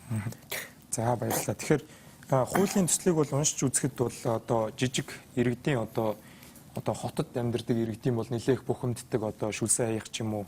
За одоо энэ тэнд одоо бизнес олон нийтийн газар тийм торгуулууд бол иргэдийн нэлээд тийм байнга учирдаг тийм зөрчлүүд дээр ямар мөнгөнд оруулж гисэн баг өнөөдөр одоо хуулийг задлаад ярьж байгаа юм чинь зарим нэг заалтаар нь бас танилцуулбал сонирхолтой юм болов уу гэж бодлоо л да. Иргэдэд хамгийн их учирдаг одоо цагдаа нарын шалгаж одоо хариуцлага тооцдог гэмт хэрэгүүдээс нэлээд түгээмэл орж ирсэн. За мөнгөн заалт нь бол бага байсан нэгссэн ч юм уу. Тиймэрхүү жишээнүүд бол жамцрын хурандаа бас танилцуулаач. За хуулийн зөрчлийн тухай хуулийн 5-1 дээр нөгөө олон нийтийн газар хог хаягдлаа явах гэдэг. За нөгөө нус шүлсээ хайсан, нусаа хайсан гэдэг. За энэ зөрчил орсон ба тамхины иш хаях энэ гэдэг. Энэ зөрчил орсон байгаа. Мөн тамхины ялтын тухай хууль одоо ч хэрэгжиж байгаа олон нийтийн газар тамхи татах, утаа тамхи татахыг хоригдсан газар тамхи татсан 50,000 төгрөг байдаг байна. Одоо бол 50,000 байгаа. Энэ бол зөрчлийн тухай хууль дээр 25 нэгжтэй гэж явж байгаа байна. Тэгээ ийм зөрчлүүд бол байгаа. За гудамжинд одоо олон нийтийн газар Сүхбаатарын талбай дээр шүлсэн хийсэн үнийг цагдаа харуул шууд 25,000 төгрөг. 25,000 төгрөгөөр. Энэ төлбөрийн нэгж гээд тавьсан байдаг. Энийг Twitter дээр бас үзэж байгаа үзэгчд маань санал хүсэлтэд ирүүлэх боломжтой. Төлбөрийн нэгж гэхээ болио улс нь өөрийн мөнгөндөө итгэхгүй, хуулиа мөрдөхгүй бол хэн мөрдөх вэ гэж балжаа гэж Twitter ирлэгч асууж байна л да. Тэгэхээр хуулийн ажлын хэсгийнхнаас бас яагаад ингэж нэгж гэж оруулж ирээд байт юм бол зүгээр төгрөг гэж тавьчихаар Монгол улс ч одоо хуулиараа тийм. За. Яг гоо энэ махан тоо тавьж болно л да хуулиар. Өмнө нь ч бас захиргааны хариуцлагын тухай бол махан тоотой явсан. Эрүүгийн хууль бол хөдөлмөрийн өсний доод хэмжээгээр интервалын тогтоож явсан. Яагаад энэ нэгж гэдэг энэ торгуулийн хэрэгслийг оруулж ирсэн бэ гэхээр нийгмийн харилцааны явцад мөнгөний ханш уналт явагддаг. Зарим тохиолдолд магадгүй эсрэгээр ханш чангарах тохиолдож явж байгааг үгүйсэх аргагүй. Тийм учраас хууль бол урдаас имийг зөгнөж бүтээгдэх ёстой. Тэр утгаараа нэгжийг ганцхан хөндөж болно. Тэрнээс биш бүх тусгай ангийн өөрөө ч хэлсэн тэр 600 гаруй заалтыг нэг бүрчилж хөндөх, эргүүлж өөрчлөх, нэмэх, хасах юм тохиолдлууд бол техник ажлын хувьд бол хууль зүйн техникийн хувьд махан тооноор хүндрэлтэй. Нэгж гэдэг бол өөрөө ганцхан өөрчлөлтийг ерөнхий ангид нь өөрчлөлт оруулах замаар өөрчлөлтүүдийг оруулах боломжтой байдаг. Тэр утгаараа нэгж гэдэг энэ хэрэгслийг авч хэрэгжилж байгаа. Яаж хуургад юм бол энэ нэгж гэдэг хэрэгслийг? Нэгж гэдэг хэрэгслийг одоо жишээлбэл анхны төслөөрөө бол 2000 төгрөг нэг нэгжтэй тэнцэж явсан. Тэгээ сая бид ажлын хэсгээр ярьж байгаад 1000 төгрөгийг нэг нэгжтэй тооцож дүүцүүлж авч үзэж байгаа. Тэгэхээр тусгай ангид заасан тодорхой төрлийн зөрчлүүдэд тус бүрдэн торгуулийн шийтгэл байгаа. Энэ тохиолдолд бүрт мөнгөний ханш сулрах чангарах тохиолдолд тусгай ангийн тэр 600 гаруй зүйл заалтыг бүгдийг нь хөндөх шаардлага гарна. Хэрв нэгжээр томьёолоод явж байгаа тохиолдолд ганцхан ерөнхий ангид байгаа нэгжнийг хэмжээг дээшээ доошо өсгөх асуудал байдаг. Энэ бол гадны орнуудад хийгддэг. Гадны орнуудад юнит гэж томьёолдог. Юнит гэдэг тэр томьёолыг бид бас энэ эрх зүйдээ оруулж ирж байгаа нэг шинэлэг тал гэж хэлэх юм уу да. Тэгэхээр түрүүн бас ер нь бол түүх уламжлалаар бол Монгол улс чинь гэмт хэрэгтэндээ хууль зөрчсөн үндэ 5 бодоор 20 богоор гэж торгодог байсан шүү. Тэгээд эн чинь юу хэлээд байгаа юм бэхээр хэмжигдэж болох үн цэн нь тодорхой байж байгаа ийм илэрхийл альч цаг үед байсан.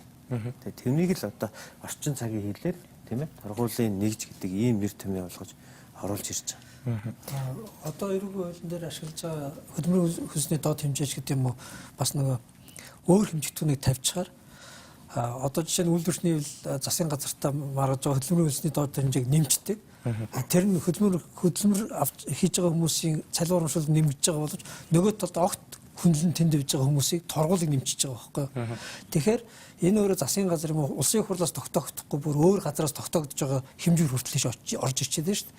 Тэгэхээр энэ байдал бол манад бол их төвөгтэй байна гэж үзээд мөнгөн дүнгээр шууд хатуу тавих, эсвэл хөдөлмөрийн үндэсний доод хэмжээг бичих, эсвэл хамгийн орчин үеийн хууль зүйн техникт хэрэглэгдэж байгаа энэ нэгжийг ашиглах гэдэг гурван сонголтоос аль ухаалаг нь зөв бэ гэдгийг л хэрэгжилж байгаа.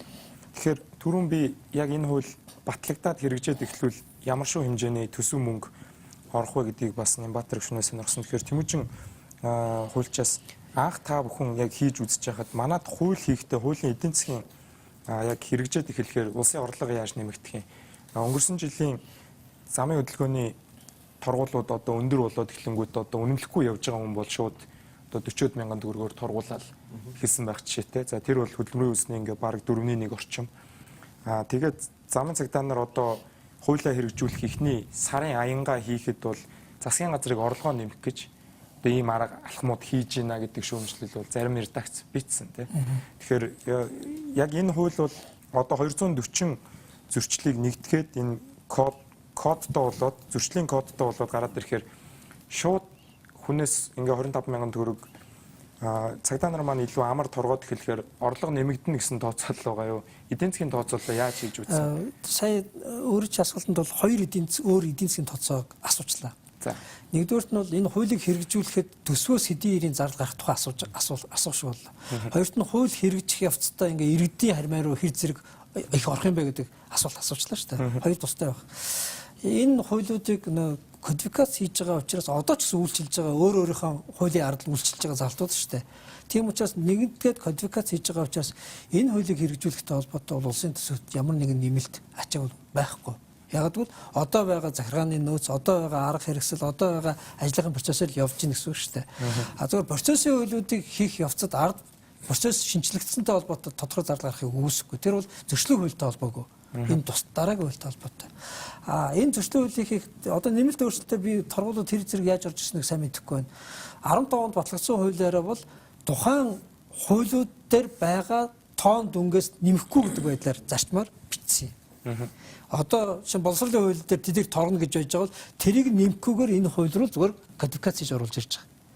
Ийм байдлаар хэцүү учраас одоо иргэд рүү бол халаас руу шууд хүчрүү орж ирэхгүй гэсэн. Саяны таны өөрөө чинь асуусан асуулт бол зөрчлийн хуультай холбоотой биш. Замын хөдөлгөөний хууль гэж тусдаа хууль тэнд хуульчлагдаад тэнд бодлогынхоо хүрээнд бол замын хөдөлгөөний аюулгүйг хангахын тулд гардаг зөрчлүүд дээр ялгамжтай торгуул байх хэрэгтэй юм байна. Зарим торгуулууд нь бол хит ингээд зүгээр 5-аас 10 мянга ч гэдэг юм уу ерөнхий байдлаар байсан бол зарим нь маш аюултай зөрчлүүд байдаг юм байна. Тэн дээр өндөр торгуултай байх хэрэгтэй юм байна. Зарим нь аюул багтай гэхдээ хууль зөрчсөн зөрчлүүд байдаг юм. Тэн дээр бага торгуул байх хэрэгтэй юм гэх байдлаар ялгамжтай юм торгуулийн систем тавьснаас болоод зарим тохиолдолд зүгээр нэг дунджаар нэг 5 мянга 15 мянган төгрөг торгуулдаг байсан хүмүүс одоо чинь хурд хэтрүүлсэн юм уу эсвэл урсгал сөрсөн гэх юм тостой зөрчлүүд дээр өндөр тургуулдаг болсон. Энэ бол одоо яг салбарын бодлого. Ер нь бол цаашид ч гэсэн энэ салбар дээр зөрчлийн хууль гарсантайгаа холбоотойгоор ингээд мартагдах биш. Салбар дээр энэ зөрчлүүд дээр ямар хариуцлага байж үр нөлөөтэй юм бэ гэдгээрээ бас одоо бодлогод хөдөлгөл ёстой. Энэ хууль бол гараад зүгээр бүх юмыг түүж хаах биш харин ч салбарууд цаашаа хөгжих ингээд нөгөө ихний хаалгыг нээж өгч байгаа хууль. За баярлалаа. Нүүлшил нэвтрүүлэг даваагаар явж зөрчлийн хууль хаврын чуулганаар хилцүүлэгдэхээр бэлтгэж байгаа зөрчлийн хуулийн талаар ярилцж байна. Хэсэг хугацааны сурчлагын дараа эргээд хилцүүлэгтээ орцгоё. Нүүлшил нэвтрүүлэг даваагаар явж тун удахгүй хилцүүлэгдэх гэж байгаа зөрчлийн хуулийн талаар салбарын төлөөлөлтөд ярилцж байна. Тэгэхээр сайн зориг даргаас нэг зүйл тодруулахад түрүүн улс улцтгүүлчээс асууж байсан. Яг энэ зөрчлийн хуулинд хэвлэл мэдээлэл болон одоо Тэмүүжин хуульчин сая хэлсэн иргэн үзэл бодлоо илэрхийлэх сошиал медиа дээр одоо сэтгэгдэл бичих шүүмжлэх зүйлүүдийг зөрчлөөр тооцсон ямар заалтууд ер нь орсон байгаа бол тэрийг танилцуулж. Ер нь бол одоогийн үйлчлж байгаа 2002 оны эрүүгийн хууль дээр гүтгэх дормжлох гэдэг гэмт хэрэг байж байгаа. Энийг одоо үндсэндээ эрүүгийн хуулийн шинжилсэн хариулга 15 онд зөрчлийн тухай хуулийн шинжилсэн хариулга батлагдах явцад энэ бол одоо юу гэдэг нь зөрчил байх юмаа гэсэн хөлбөртөөр батлагдсан. Шинэ засгийн газрын бодлого ч гэсэн үндсэндээ энийг бол зөрчлийн хэмжээнд авч үзэх нь зүйтэй юм аа. Өөрөөр хэлэх юм бол эргээд юу гэдэг энэ хоёр одоо эрх ашигын тэнцвэрийг олох асуудал байж байгаа. Нэг талдаа хүний нэр төр алдар хүнд хуулийн этгээдийн нэр төр одоо юу гэдэг бизнесийн үйл ажиллагааны нэр хүнд гэдэг бол бас чухал боловч нөгөө талдаа бас үзэл бодлоо илэрхийлэх эрх чөлөө гэж бас байж байгаа. Энийний гол тэнцвэрийг нь болох. Магадгүй зөв гүтгэх асуудлыг ерөнхийдөө манай сэтгүүлч нар яг өөр дөрөө бас их авч наагаад байгаа шүү. Энэ бол ерөнхийдөө сэтгүүлчээс гадна иргэн хүн одоо бүхий л одоо юу гэдэг хүмүүст хамаатай үйлдэл байгаа. Өөрөөр хэлэх юм бол тухайн дээр одоо юу гэдэг одоо худал хуурмаг мэдээллийг тухаасан этгээдэд хандаж олон нийтийн одоо юу гэдэг мэдээллийн хэрэгслээр цацж байгаа бол одоо бас тодорхой нэрийн зөрчил байхаас өөр арга байхгүй. Магадгүй энэ бол бас цэвэр бас улсын их хурлын ч гэдэг юм бодлогын шийдвэрийн асуудал байна. Гэмтэрэг байх уу, зөрчил байх уу? Зөрчил байгаагийн давуу талыг би бас хэлмээр санагдаад байна. Өөрөөр хэлэх юм бол одоо юу гэдэг гэмтэрэг байснараа яг энэ асуудлын цаана хохирсон этгээд гүтгүүлчлээгээд этгээд бас нэр төрөө сэргийлгэсэн үү? Эсвэл яг гүтгсэн этгээд яг хариуцлага хүлээсэн үү гэдэг асуудал өнгөрсөн цаг хугацаанд эргээд харахаар маш бага байдаг. Энийний цаана юу болж ийм гэхээр энэ гэмтэргээрээ баснараа бас процедур хүндэрдэг, эргээд бас их асуудлууд үүсдэг. Зөрчил дээр оруулж ирж байгаа энэ асуудал юу гэхээр мэдээж бас тодорхой шийдэх процедурын хэм хэмжээнд байхаасаа гадна энэ өөрөө эргээд богино хугацаанд тэр хүн гүтгэгчлээ ч юм уу гүтгсэн байна гэдэг шийдвэрүүд нь гарчих юм бол энэ шийдвэрээ бариад иргэний шүүхтэр очиод нэр хүндээ сэргийлэх, иргэний журмаар нэр хүндээ сэргийлэх асуудал нээлттэй болж байгаа гэсэн. Тэгэхээр бас энийг бас хаана бас одоо юу гэдэг хоёр одоо эрх ашигын тэнцвэрийг олох гэж бас тодорхой хэмжээнд бол зөрчлийн хүлээн шийдсэн хариулах дээр зөрчил байх нь зүйтэй байна гэсэн үүднээс гүтгэх гэдэг зөрчлийг оруулж ирсэн байж байгаа. Тэгэхээр сайн зөргийн яг хэлж байгаа дээр сая тэр гүтгэхтэй холбоотой асуудал дээр иргэд бол хамгийн их нь санаа зовдөг зүйл нь одоо хүний амьдралаар нь болоо гэмтэрэг толбогдлоо бүтгэждэг штэ. Тэгээд энэ гүтгсэн хүн чинь одоо гэмтэрэг гэхээс илүүтэйгээр энэ зөрчил байдлаар ингээд торголол өнгөрөх юм уу гэдэг тийм боломж л байдаг. Яг энэ гүтгэх гэдэг хуучин бол нэг юм ерөнхий бүрхэг юм ойлголт явуулсан.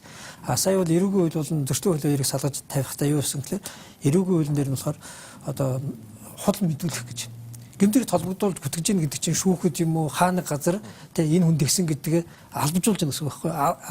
Албажуулаагүй бол тэр хүнийг одоо цагдаад очиж мэдээлээгүй шүүхт мэдүүлэхгүйгээр гэмтэрийн тухай ярих юм бол энэ өөр зүйл болоо явж байна. Тэ энэ хоёрыг ялгаж өгöd үнэхээр худал мэдээлсэн бол энэ бол гэмтэрэг шүү.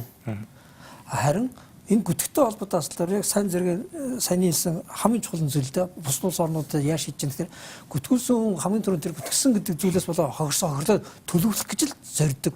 Тэгснээс голоор нь төр орж ирээд торглоогоод төсвүүдээр мөнгө аваад тэгээ хохирсноор үлддэг энэ байдал бол цааш өөгшөөд явж болохгүй. Тэгэхээр гүтгэн доромжлох уучлаарай. Гүтгэн доромжлох гэдэг одоо энэ зөрчлийг зөрчил болоод орчлоо. Хэдэн дөрөвний торгуултай тэр нь хэн тогтоох вэ?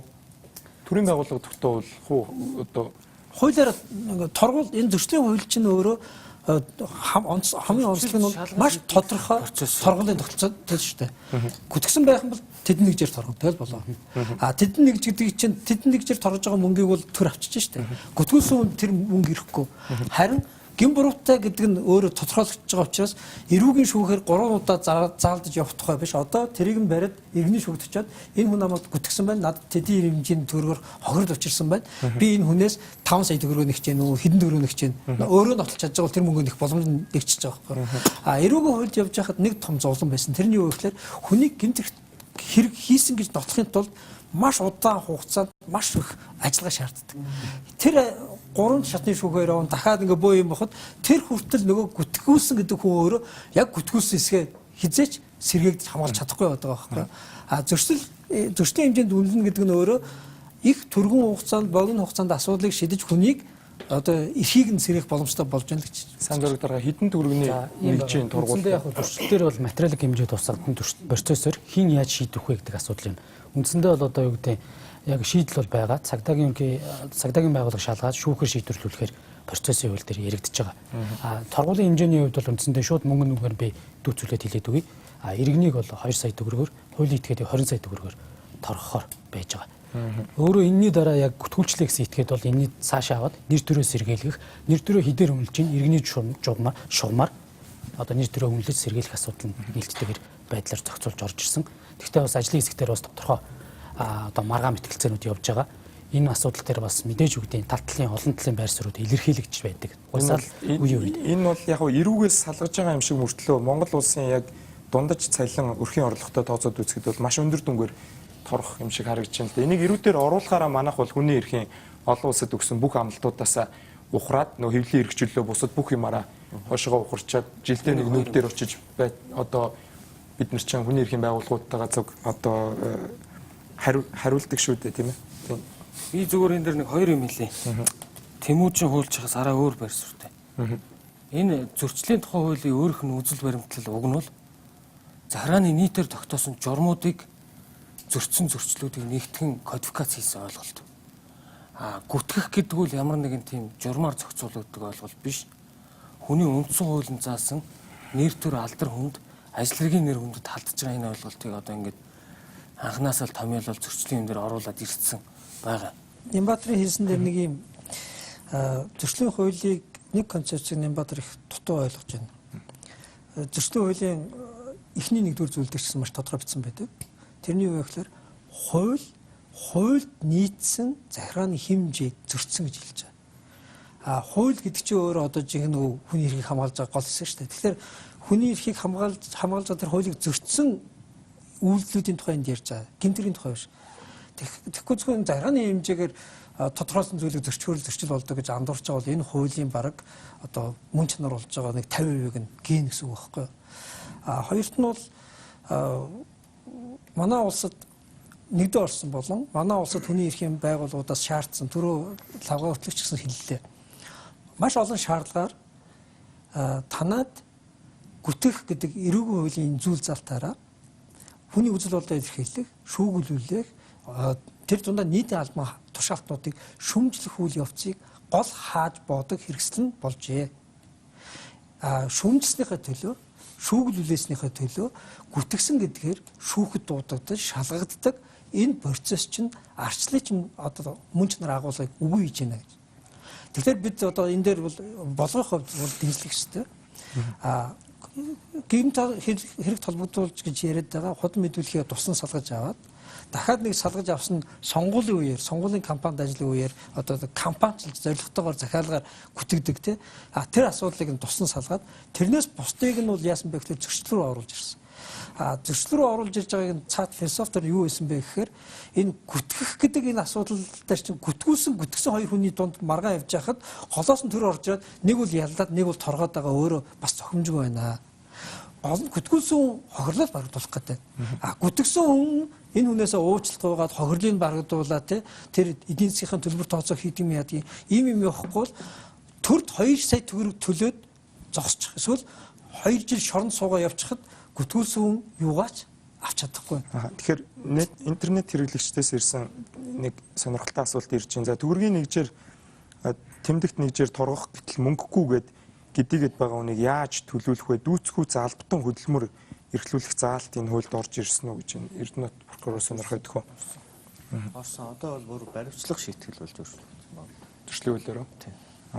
Тэгэхээр энэ хууль батлагдсанаар за цагдаагийн бие бүрэлдэхүүн болон прокурорууд дээр за яг хуулийн талаар өмнөх хэлцүүлгүүд дээр сонсож байгаад одоо дунджаар нэг прокурор өдөрт 800 хуудас хэргийн материалтай танилцдаг гэдэг нэг тийм тоо албан бус тоо байд юм байлээ. Тэгэхээр ачаал нэмэгдэхээр байгаа юу? Ачаал нэг хуулиа бариад за одоо энэ 706 заалтаа ингээ шүүгээд хараад ажиллая гэдээ явчих болохоор арай хөнгөвчлөгдөх үү? Та юу гэж тооцоолж байна? За яг ер нь прокурорын ачаал нэмэгдэнэ. Нийт төрийн ачаад албаны ачаа нэмэгдэнэ. Ер нь бол манай хууль сахиулах ажлын чинь хамгийн хүндийг манай цагдаа их хүрдэв шүү дээ. Яг манай прокурор хэрэг хянахад өдөрт 800 гаруй хуудас юм унших хэрэг гарч ирнэ хэд тэр 800 гаруй хуудасыг чинь мөрдөн байцаагч бичдэг байхгүй. Яг тэрнтэй адилхан зөрчил шалгах процесс гэдэг юм гардан хийж байгаа хүн цагдаагийн албаагч тэр байцаагч нар юм байгаа. Яагаад прокурорын ачаал нэмэгдэнэ гэж хэлсэн юм бэ гэхээр энэ ажлыг хуулийнхаа дагуу хийж гин үгүй юу гэдгийг хянаж шалгадаг ажлыг нэмсэн. Одоо ч прокурор зөрчлийн хэрэг үртгэлтийн ажиллагаанд хяналт тавьдаг. Гэхдээ урд нь тавьдаг байсан хяналтаас зөвшөөрөл өгөх процесс, бүртгэлдээ авах, бүртгэлийнхаа дагуу шалгалт хийх процесс нэмэгдсэн. Харин бусад албан тушаалтнуудын хийдэг хяналт шалгалтын ажил нэмэгдээгүй, харин наривчлагдаж журамлагдсан. Тэгээд энэ наривчлагдаж журамлагдсан байдлаасаа болоод дээрээс нь энэ бүртгэлийн тогтолцооноосоо болоод энэ хүмүүсийн мань хийж байгаа ажил илүү зэгцтэй, ойлгомжтой, шуурхай болох болцоотой болж байгаа. Үүгээр нь би нэмгэрнэ гэдэг. Нөгөөхийн зөв байлгах үүднээс хянаж шалгаж байгаа прокурорын ачаал бол нэмэгдэнэ. Гэхдээ бид энэ асуудлыг бас шийдвэрлэх гарцтай. ачаал нэмэгдэн гэхээр ачааллаа даах хүн нэмнэ гэсэн үг хараахан бас биш. Энийг менежментээр шийдэж болно. Энийг оновчтой зохицуулт удирдлагаар бас шийдэж болно. Тий. Тэгэхээр улс бол сэтгүүлчээс яг Нямбатар гишүүн Германы жишээг хэллээ. Би бас одоо сэтгүүл зүгээр магистр хамгаалж байхад өөр олон улсын яг энэ хуулийг бол одоо оюун бол прокурорын хийсэн танилцуулга дээр бол Америкт petty offense гэж байна. Жижиг зөрчил. За Солонгос тургуулийн тухай хууль, Орос захиргааны зөрчлийн тухай хууль гэж байна. Германд зөрчлийн тухай хууль болон хажуугийн хууль гэдэг. Европод жижиг гэмт хэргийн тухай хууль гэдэг. За гүтгэн доромжлох болон юуг бол одоо барууны орнуудад Англи, Америк эднэрт бол libel defamation гэдэг бүр задлаад өөр хуультай явдаг л да. Тэгэхээр магадлахаар ингээд энэ бусад улсуудад одоо юм яг торгуулийн энэ тамхи татуулт хийдэж гэдэг юм уу те. Эсвэл 2 сая төгрөг юм уу аж ахуйн нэгжийг 20 сая төгрөгөөр оруулж ирсэн байгаа нь одоо улс төрийн мэдээлэл өдөр тутам бэлтгэдэг редакцийн үед ямар санагдаж байна? Зүгээр яг сэтгэл улс улд редактороос хууд.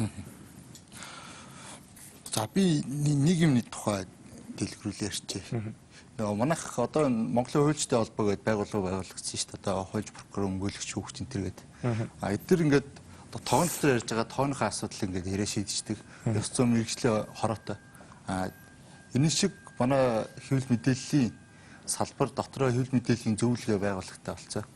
Одоо энэ зөрчил эрүүгийн хуулиар ингээд яш шийтгэл ингээд ногдвол тэрнээс өмнө сэтгүүлчийн асуудлыг нөгөө гомдол гаргахчаас ингээд аваад тэр ингээд дотроо хилцдэг. Тэн чин дандаа мэргэжлийн сэтгүүлч редакторууд хэвлэлийн эждээс бүрцэн тийм нөгөө баг байгаад байгаа юм. Тэд нар ингээд хилцээд нөгөө сэтгүүлч ёс зүйн алдаа гаргасан уу, мэргэжлийн эсвэл нөгөө мэдээлэл үнэлт цэгнэхтэй буруу алдаа гаргасан уу бас мэргэжлийн хувьд тийм алдаа гаргасан бол нөгөө байгууллагт нь ингээд зөвлөмж өгдөг. Та нар энийг болооч гэдэг. Яг одоогийн байгаа орчиндөө болохоор энэ зөвхөн зөвлөмж хэлбэрээр ингээд шийдвэр гараад байгаа юм. Шийдвэр. Хэрвээ одоо болдог бол шүү дээ. Одоо манай их хурлч сэтгүүлч гишүүд зөндөө байна. Бас олон жил хэвлэлд идэвхтэй мичгч хийжсэн хэвлэлийн эзэд бас зөндөө байна. Тэр хүмүүс маань одоо хууль эрх зүйн орчин боломжтой болгоод өгвөл тэр хэвлэлийн эрхчлөөний хуулиа өөрчлөөч юм энэ омбудсмен гэж яриад байгаа тийм. Хэвлэлийн өөрийн зохицуулалтыг ингээ хүчрхэг болгоод сэтгүүлчтэй аттестатчилдаг. Эсвэл ингээд нөгөө тухайн редакцид нь хариуцлага тооцдог ч юм уу тусгай зөвшөөрлийг гэж бас хариуцдаг. Ийм болгоод өгвөл бос тэр нөгөө гүтгэх доромжлогтой холбоотой юм гайгүй болчих юм болов гэж боддیں۔ Цагдаа шалгаад цаашаага иргэний шүүх рүү явна гэхээр цагдаа гүтгэн доромжлсон эсхийг одоо яг практик дээр сайн сэтгүүл зүүн одоо хэм хэмжээ, ёс зүйн код, процесс гарч яваад мэдээлэл, ерэн сурвалжлах сэтгүүл зүүн онцлогуудыг мэдэхгүй болохоор цагдаагаа сонин бичиг ирдэг байхгүй одоо уучлаарай тий. Сонгуулийн үеэр тэр цэсмаа ирдیں۔ Эн чин захиалагтай мэдээ өн энийг ирж тайлбарлаж гэж байгаа шиг тий. Тэгэхээр ганцхан цагдааг зөрчил дээр тавьчихаар энийг бол би бол эрх мэдэлтэй хүмүүс энэ зөрчлийн хуулийг бол янз бүрээр ашиглах тийм цорхонуудыг бол хараад байна л да. Мэргэжлийн байгууллагын дүгнэлтийг үндэслэж гэдэг юм. Одоо байгаа хуулиар бол хүн гүтгсэн эсхийг тооцоход зарим тохиолдолд бол бүр хилцүүн хүмүүсээр энэ хараалын үг харааж бичсэн байна уу? Эсвэл энэ өөрөөр орсон байна уу гэж үздэг шүү дээ. Тэгэхээр энэ дээр яаж тэр нөгөө хоёр хэм хэмжээг одоо хоёр талаас нь нийцүүлнэ гэж Нямбатар гişүн. Сая Тэмүүжийн намайг нөгөө зөрчлийн хуулийнхаа концепцийг нь ойлгохгүй нэ гэж сая хэлчихшүүл. Тэгэхээр бид нар одоо энэ хилцүүлэг эхлэхээс эхлээ ахуулаад 240 хуулийн дах хууль тогтоом зөрчигчдөд хүлээлгэх хариуцлагуудыг л төрөлжүүлж нэгтгэжлээ гэж бүгд ярьсан биз дээ. Тэгэхээр тэр гүтгэх торомжлох гэж яг аль хуулиас тастаж авчираад энэ тавьчихсан бэхээр тийм зүйл байхгүй байгаа байхгүй. Өөрөөр хэлбэл энэ эрүүгийн хуулинд байсан гэмтэрэг гэдэг ойлголтыг эрх зүйн онолынхоо талаас эрүүгийн эрх зүйн талаас хэлэх юм бол декриминализац буюу гэмтэрэг биш тооцоод зөрчил болгож тодорхойлж байгаа. За энэ дээр манай сэтгүүлчд бас бодох хэрэгтэй. Намайг энийг одоо би эрүүжүүлэх гээд байгаа тал зогсож байгаа биш. Зөвхөн ер нь концепцийн үед энэ нэгдүгээр тийм зөрчилтэй үүссэн гэсэн хэдий ч одоо энэ орж ирсэн үзэл баримтлаараа явъя гэж болж байгаа. Хоёрдугаар яг та зөв асуулаа. Энэ гүтгэх гэдэг зөрчлийг, доромжлох гэдэг зөрчлийг шалган шийдвэрлэж тэр хэвлэл мэдээллийн байгууллагыг буруутгах эсвэл тэр гүтгэлэг мэдээлэл тараасан хүний гин бурууг тогтоох гэдэг юм нотлооны үе хэрэгтэй болно доо.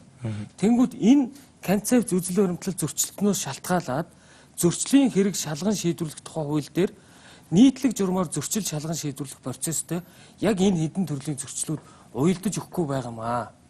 Өөрөөр хэлбэл годомж нь нус цэрэг хайсан хүнийг даваа цагдаагийн ажилтнанд дуудаад 10,000 төгрөгөөр торгочлоо. Төрийн хяналт шалгалтын ажиллагааны явцад зөрчил дутагдал илрүүл мэрэгжлийн хяналтын байгууллагын прокурорын байгууллагад танилцуулаад зөрчлийн хэрэг нээгээд шалган шийдвэрлээд ингэ явчихж байгаа. Энэ саяны зарим зүйл нь эрүүгийн гэмтрэг байсан зүйлсийг зөрчлийн тухай хуульд оруулаад ирэхэд саяны энэ процессуудаар явахаар энэ хугацаанд энэ гин бурууг тогтоох эсвэл тэр хүний нэр төр алдар хүндийг сэргээх энэ процесс ажиллагаа явагдаж болохгүй боломжгүй энэ концепцийн зөрчил гараад байгаамаа. Тиймээс бид зөрчил шалган шийдвэрлэх ажиллагаан дээр шинэ үе шат эрүүгийн хэрэг хянан шийдвэрлэх хуулиас иш татсан гипотез диспозиц оруулъя гэж ажлын хэсгээр ярьж байгаа. Тэгэхгүй бол яг л асуудал үүснэ. Уучлаарай, сая хоёр орос үгийг тайлбарлаж өгөх. Яг уу одоо би сая хамаагүй юугаар ярьчлаа тий. Яг уу эрүүгийн хэрэг хянан шийдвэрлэх хуулийн зарим журмуудыг хэрэглэе л гэдэг санаа ярьж байгаа. За тэгэхээр тэгжээд хэвлэлийн байгууллагуудын гин бурууг тооцож тогтоё гэдэг асуудал ярьж байгаа. Бэрхшээл өөрөө юунаас улбулж гарсан бэ гэхээр өмнө нь 15 онд биднээс эрүүгийн хууль болон зөрчлийн хуулиа батлаад 16 онд хууль сахиулах ажиллагааны тухай хууль, эрүүгийн хэрэг хянан шийдвэрлэх ажиллагааны тухай хууль гэж хоёр хууль баталсан. Тэгээ сүүлийн хоёр процессын чухал хоёр хуулийг шинэ парламент буцаацсан л да. Тэгээ буцаачаад тэр хоёр хуулийг яаж ийгээд өөрчлөхийн тулд хууль сахиулах ажиллагааны тухай хууль, эрүүгийн хэрэг хянан шийдвэрлэх ажиллагааны тухай хуулийн чинь гол уялдсан философи нь юу гэсэн бэ гэхээр эрүүгийн шүүх, захиргааны шүүх, иргэний шүүх гэдэг гурван шүүх байна. Энэ гурван шүүх нотлох онлынхаа хувьд гурван ялгаатай. Иргэний шүүх бол өөрөөсөө нотлох гэдэг зарчимтай. Захиргааны шүүх бол нотлох үүргийг шүүгч өөр авчиж байгаа. Эрүүгийн шүүх бол прокурор нотлох гэдэг зарчимтай. Ямар төр нотлох гэсэн. Одоо энэ гурван зарчимаар ажилдаг шүүхтэр дахиад зөрчил шалган шийдвэрлэх гэдэг дахиад шинэ процесс шийдэж байгаа байхгүй. Тэгээд за иргэнийхаар нь бол явахгүй баг. Захиргааныхаар нь явахгүй баг. Эрүүгийн шүүхийг явах уу одоо аль руу? Эрүүгийн шүүх рүү явж байгаа бол манай эрүүгийн шүүх хоёр процесс үйлдэл болж хувирч. Одоо зөрчил шалган шийдвэрлэх процесс үйлдэлтэй, эрүүгийн хэрэг шийдвэрлэх процесс үйлдэлтэй. Гэтэл шүүх хоёр процесс үйлдэлтэй байх тухай биш. Шүүх нэг зарчмаар яг нотлох онол нь нэг учраас нотлох тэр зарчмаа авсан нэг процесс байх хэрэгтэй. Саяны энэ зөрчил шалган шийдвэрлэх ажиллагаа гэдэг энэ ойлголтыг ингэ тоолоод тусна хууль гаргах тухай биш.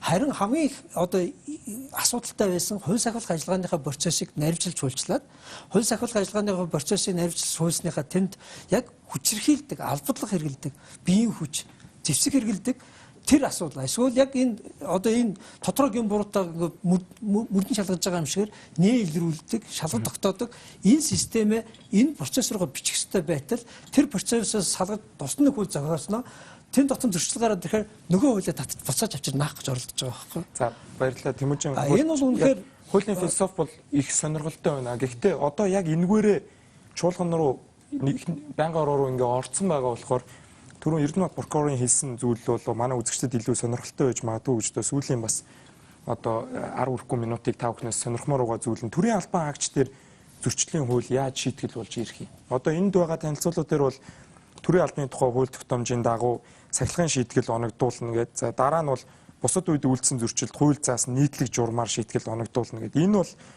ихэнх тохиолдолд одоо маш сул хэрэгждэг гэж иргэд боддог. Төрийн албан хаагч дээр иргэн дээр бол их хатуу тас гэдэг хууль ирээд байна. За том дарга нар дээр болохоор хариуцлага ирэхгүй байна. Дөнгөж ёс зүйн хариуцлага хүлээлээч гэдэг юм. Урд өмнө гарч исэн маадар гарч исэн том хэрэгүүдийг ярил тийм ээ. Тэгэхээр төрийн албан хаагч нар дээр энэ зөрчлийн хууль ажлаас нь чөлөөлөх за цол хэрэгэн бууруулах ч гэдэг юм уу яг бодит шийтгэл болж орж байгаа юм. Сэтгүүлч дээр бол ингээ 2 сая төгрөг 20 сая төгрөг гэд бодит биш ч гэдэг энэ бол. За ер нь бол хууль маань хинт зориулагдсан эсвэл юунд зориулагдсанаар ингээ төрөлж шүү дээ тийм ээ. Тэгэд энэ зөрчлийн хууль гэдэг бол төрийн албан хаагч руу төрөлж чиглэсэн хууль биш. Одоо юуг нь нөх вэ? Төрийн албан хаагчийг яаж хариуцлагажуулахгүй хариуцлагажуулах гэдээ байгаа юм бэ гэхээр энэ хуулийг чи иргэнтэй хариуцлага ярьж ажиллаж байгаа бол энэ журмаар ажил гэдгийг нь зааж ийм тохиолдолд чи ийм л хариуцлага хүлээлгэх гэдгийг зааж байгаа. Энэ утгаараа энэ хууль дотор төрийн албан хаагчдыг чиг торох тухай бол байхгүй. Гэхдээ энэ хуулийг хэрэгжүүлж байгаа албан хаагч нь өөрөө хуульд баригдана. За одоо сая яриад байгаа бидний маргааны нэг сэдв бол одоо энэнийг дагаа гарах зөрчил шалган шийдвэрлэх тухай хууль гэдэг хуулиар ажил нь стандартчлагдана. За таны хэлээд байгаа төрийн албан агчтай ямар хариуцлага тооцох гэхээр эрүүгийн хариуцлага тооцсноо. Үүнээс гадна дахиад нэг бидэнд шинэ хууль гэх юм уу бие даасан хууль хэрэгтэй. Одоо манай төрийн албаны тухай хууль байж болно. Энэ хууль сайжирч хөгжөөд эсвэл ерөнхийлөгчийн тухай үед өргөн барьж ирсэн сонгогдсон, томилогдсон албан тушаалтанд хүлээх хариуцлагын тухай хууль байж болно. Төрийн албаагчтай олон төрлийн хариуцлага тооцож болно. Хамгийн гол нь тэр хүний эрх зөрчиж байгаа албан тушаалаас нь олдуулж авах хэрэгтэй. Энийг одоо нэг шалихгүй хариуцлага гэж бас бодож болохгүй. Болохгүй байгаа хүнийг бошуухан тэндээс зайлуулах тухай нэгдүгээр яриа. Тийм. Хоёрдугаар энэтэй эд хөрөнгийн хариуцлага тооцож болно. Тэгэхээр энэ ёс зүй сахилгын асуудлыг энэ хуулиар бичихгүй юм л да. Зүгээр өөр хуулиудаар бол энийг зохицуулах ёстой. Таны хэлж байгаа нь энэ одоо үлдчихүү гэвэл үлдсэн. Одоо энийг нэн даруй гаргаж төрийн албаагчийн хариуцлагыг бас хуульжуулах хэрэгтэй. 240 гаруй хуулиас бүх зөрчлийн түүж нэг хууль болгож хийж байгаа мөртлөө төрийн албаныхны хариуцлагыг гадна үлдээчихэж байгаа нь өөр хуулиар зохицуулах хэрэгтэй гэж бодож үлдээж байна. Яг төрийн албаагчдаас хариуцлагын 180,000 180,000 асуудал байхгүй. Эндээ хэлэхэд яг төрийн албан тушаалтны хувь чиг үүргээ гүйцэтгэж байхдаа хууль төрчиж байгаа асуудал байна. Тэр бол эрүүгийн нэг бол хариуцлага хуулийн, нэг бол сахилгын арга хэмжээг аваад төрийн албанаас явах хэрэгтэй. Магадгүй төрийн албаагч өнөөдөр ажил амралтаараа зам тээврийн одоо юу гэдгийг зөрчил гаргасан бол тэр хүн торгогдно. Өнөөдөр улаан гэрлээ гараа явж байгаа, машины оноо явж байгаа төрийн албаагч. Тэгэхээр энэ дээр бас юу гэдгийг өгч байгаа мэдээлэл маань бас энэ дээр буруу тушаалт болчихгүй гэдэгтээ би тодруулга хийж байгаа. Түрүүн бас тэр хоёр процессын ажиллагааны хуулийн нотлохооны асуудал бас зөрөх юм байна шүү гэдэг нэг асуудал байсан. Энийг бас хуулийн төсөл боловсруулж явахдаа бас уялдуулах асуудлыг шийдсэн. Өөрөөр хэлэх юм бол эрүүгийн эрэг гэж шалгаж явж байгаад биш байна, зөрчил байна гэж үзэх юм бол тэн дээр цугларсан нотлох баримтыг үндэслэж шийтгэлийн оногдуулах. Эсвэл зөрчил гэж шалгаж явж байгаад энэ зөрчил биш вэ гэмтэрэг байж гэх юм бол тэнд цуглуулсан улсын байцаагчийн эсвэл эрх хүхийн албан тушаалтны цуглуулсан нотлох баримтыг буцаагаад үнэлээд эрүүгийн эрэг шалгаад шийдвэрлэх явахд ашиглах, үнэлэх тэр асуудал байж байгаа. Тэгэхээр ямар нэгэн байдлаар одоо процедурын одоо хувьд одоо юу гэдэг зөрчилдсөн энэ асуудлаас бид нар бас аль хэлгээр урьдчилан сэргийлэх үүднээс бас хийсэн байгаа гэдгийг хэлнэ. Мэдээж сая төрийн албаагчдын асуудлыг бас Эрдэнэт Туркоор тодорхой ярьлаа. Бид цаашдаа эрүүгийн хариуцлага мэдээж хүлээж байгаа тодорхой үйлдэлүүд төр хэмдэг гэж үзсэн. Төрийн албаны тухай хууль гэдэг нь бусад хуулиар яг албаагчдын тэр оногдуулж байгаа сахилгын арга хэмжээний төрлийг нэмэгдүүлэх. Магадгүй одоо тий илүү одоо юу гэдэг оновчтой шийдлүүд оруулж ирэх. Сануулга за бүр тодорхой цаг хугацаагаар төрийн албанд эргэж орохоо болох ч гэдэг юм уу. Эсвэл албан тушаалын одоо бууруулах одоо ямар одоо юу гэдэг энэ одоо болцоонуудыг л эрэлхийлж одоо цаашаа бас нэг одоо юу гэдэг шинжилэл хийх зайлшгүй шаардлага үлдэж ийн гэсэн үг. Энэ дээрээс бол тодорхой бас хууль санаачлаа явж байгаа. Хаврын чуулганаар бас хилцэгдэх төлөвтэй байгаа юм билээ. Төрийн албаны тухай хуулийн шинжилсэн хариулга. Энэ дээр бас энэ асуудлуудыг бас шийдэх явах болцоо гарна гэж үзэж байгаа. Лавга нэг асуулт асууж болох уу? Сэтгүүлчээр ажиллаа хийж байгаа сэтгүүлчд одоо ингээ мэдээлэл дамжуулахт нь ч юм эсвэл ингээ яг ажиллаа хийж байхад нь сад дотор учруулах явдал их гарт юм аа. Тэгэд энийг манайх эрүүгийн хуулиар хамгаалж өгчсэн. Эрүүгийн хуулийн 139 төр зүйлгээ сэтгүүлчийн хууль нийцсэн үйл ажиллагаанд цаад учруулах гэдэг. Тэгэд энэ олон нийтийн одоо мэдээлэл авах эрхийг эрүүгийн хуулиар ингээ хамгаалсан зохицуулж шүү дээ. Сая болохоор энэ шинэ эрүүгийн хууль дээр энэ заалт алга болсон билээ 139 төр зүйлсэн. Тэгээд тэр одоо энэ зөрчилтөө ингээ орчуу одоо яач өгөөд нөгөө ажлын хэсэгт байгаа Нямбатар гишүүн сайн зөриг дарах нараас санаа байна. Яг энэ асуудлаар бас үндэсний телевиз бол тодруулга бас мэдээлэл хийж ирсэн. Тэгэхээр сэтгүүлч хууль ёсонд одоо нийцсэн үйл ажиллагаа буюу одоо ажлын үнэмлэхээ зүгээд төрийн байгууллагаас ингээд тодруулга авах гээд орохоор за үүднээсээ эхлээд одоо хөөж гаргах ч юм уу те мэдгэр хүмүүсийн мэдгэрхийг энэ эрүүгийн хуулиас ажлын хэсгийнхэн хизээ энийг алга болгоцсон бол сайн зэрэг дарга энэ бас асуух ёстой асуулт тохиолдол зөрчлөө үйл ярьж байна. За энэ бол яг 15 онд багтлагдах үед бол бас үндсэндээ байхгүй болсон ба. Өөрөөр хэлбэл яг түрүүчийн хэлж байгаа зарчим. Өнөөдөр төрийн албан тушаалт эсвэл төрийн байгууллагад ажиллаж байгаа одоо тэр тухаансан тэр этгээд албаны чиглэлийг гүйцэтгэж байхдаа хууль тогтоом зөрчих эсвэл одоо иргэдэд зөв бус харьцах юм бол торгуулаад өнгөрөөд тэр албан тушаал дээр үлдээд байдаг энэ одоо юу гэдэг өнөөдрийн үзэгдлээс салъяал гэж байгаа. Тэр хүн төрийн албанаас явах хэрэгтэй. Тийм бол аливаа ийм үйлдэл байх юм бол одоо юу гэдэг тэр тухайн этгээдийг томилсон этгээдэд нь хандаж ийм одоо юу гэдэг ёс зүйн болоод ийм хууль зөрчөөд байна гэдэг хандаж шийдвэрлэх хэрэгтэй. Өөрөөр хэлэх юм бол тэр одоо юу гэдэг хөдөлмөрийн харилцаагаараа буюу тухайн тэр хүн ажилласаа явах. Тэрнээс биш та одоо ийм байдал дээр хариуцлага хүлээх хэрэгтэй. Эсвэл торгоно. Тэр хүн одоо энэ цаашаа ивдэхгүйгээр өнөөдөр одоо торгуулад торгосныхаа олох торгуулсан мөнгө олох асуудал нь юу гэхээр эргээл нөгөө бусад асуудал байна. Авилгал албан тушаалын ч гэх юм уу эрх мэдлээ оруулах. Тэгэхээр энэ байдлыг бид нар заагалж авч үзэх хариуцлагын механизмыг өнөөдөр үүсгэн шийдлээ гэдэг асуудлыг л зөрчлийн хуулиар нэг хэсэг нь явж байна гэсэн үг.